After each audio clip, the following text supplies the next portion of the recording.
Welcome to Airbnb EcoScript! Another day, another cleaning vlog! Another towel tray naman tayo. After check ko sa unit ko, need ko na kunin mga bagay-bagay pero ang ibibida ko sa cleaning tray kong ito ay mga towel.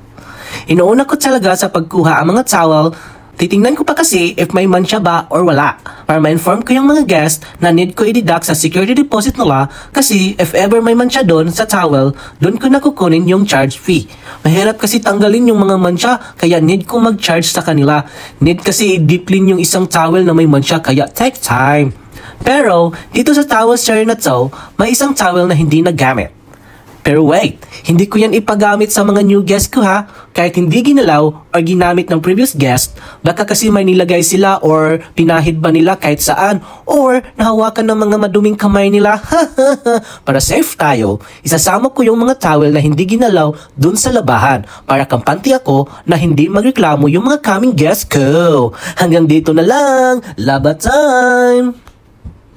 Salamat sa panonood, ka-cleaning! Kung gusto niyong mag-book sa aming Airbnb townhouse dito sa Davao City, tumawag lang po sa 0932-4845-803 or i-message ako sa aking Facebook page, EcoScript! Salamat!